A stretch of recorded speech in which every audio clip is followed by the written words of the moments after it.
Assalamualaikum warahmatullahi wabarakatuh. Dan selamat siang. Welcome to my YouTube channel bersama saya Ustazah Kafa Azhara dari Prodi Komunikasi Penyiaran Islam Fakultas Usuluddin Adab dan Dakwah Universitas Islam Fatmawati Soekarno Bengkulu. Nah, pada video kali ini saya akan mempresentasikan bahasan tentang penyajian berita yang terdiri dari 4 poin. Yang poin pertama itu tentang sequence atau cycle news, poin kedua tentang chronicles, poin ketiga tentang soft news, lalu poin yang keempat atau yang terakhir tentang live reportage atau live coverage. Bagaimana bahasanya? Yuk simak video ini.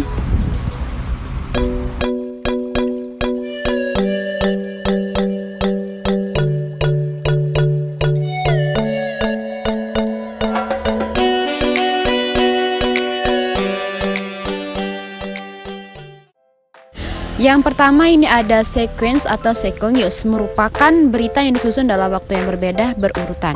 Nah, lazimnya cycle news disampaikan untuk menginformasikan perkembangan satu topik berita.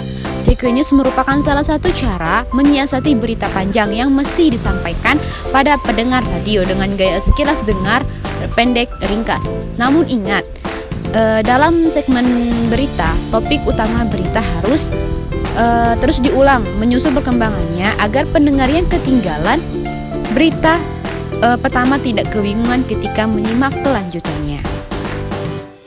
Lalu yang kedua ini ada chronicles. Nah, adalah kumpulan headline atau lead berita berisi pokok-pokok terpenting disajikan dalam durasi singkat. Biasanya chronicles atau kronik menutup atau merangkum berita pada periode waktu tertentu. Satu item kronik durasinya tak lebih dari 15 detik. Nah, lalu yang ketiga ini ada soft news. Ini merupakan jenis berita yang terkadang dibuang sayang, namun ada saja informasi yang tidak aktual tetapi penting dan menarik untuk diketahui oleh pendengar.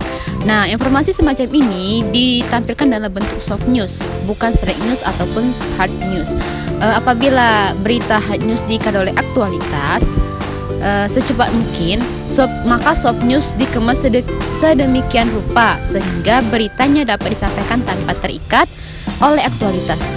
Nah, adapun gaya bahasa soft news sendiri juga berbeda dengan straight news yang lugas, tajam, dan kronologis. Nah, adapun untuk poin yang terakhir ini ada live reportage atau live coverage. Selain disampaikan dalam bentuk informasi terolah seperti wrap atau aktualitas dan lain-lain, berita juga dapat disampaikan dengan cara melaporkannya secara langsung ketika peristiwa tengah berlangsung. Inilah live report atau live reportage atau live coverage yang kerap disebut siaran langsung. Nah, live report merupakan salah satu mahkota radio. Kelebihan radio dalam hal kecepatan menyampaikan berita sambil membawa suasana dalam ruang-ruang berita. Terwujud dalam reportase langsung atau live reportage. Reportase langsung sering digunakan untuk meliput insiden, musibah, kecelakaan, atau bencana yang tengah terjadi. Nah, untuk memproduksi program reportase langsung yang oke, inilah beberapa langkah yang biasa dilakukan oleh para reporter yang handal. Yang pertama, pahami situasi yang dihadapi. Jangan sembarangan terjun, lihat apakah memang dimungkinkan untuk melakukan reportase langsung. Intinya, lakukan penilaian awal. Lalu yang kedua, lakukan riset sederhana. Paling tidak, lengkapi dulu 5W plus 1 hanya sebelum reportase dilakukan. Buat skenario sederhana secara e-manager atau tertulis. Lalu yang ketiga, jangan mengada-ngada dalam menyusun pertanyaan atau informasi untuk digali. Coba perhitungan informasi apa saja yang diperlukan oleh pendengar yang tidak bisa datang langsung ke lapangan melihat situasi. Lalu yang keempat, lakukan analisis situasi sederhana. Suara apa yang bisa ditampilkan sebagai background atau not sound. Nah, lalu yang terakhir atau yang kelima, cek peralatan. Apakah perangkat yang dibawa memang memadai untuk melakukan reportase langsung? Kalau memadai, tidak usah dipaksakan. Demikian, itulah yang dapat saya sampaikan. Semoga dapat menambah hasanah keilmuan tentang jurnalistik.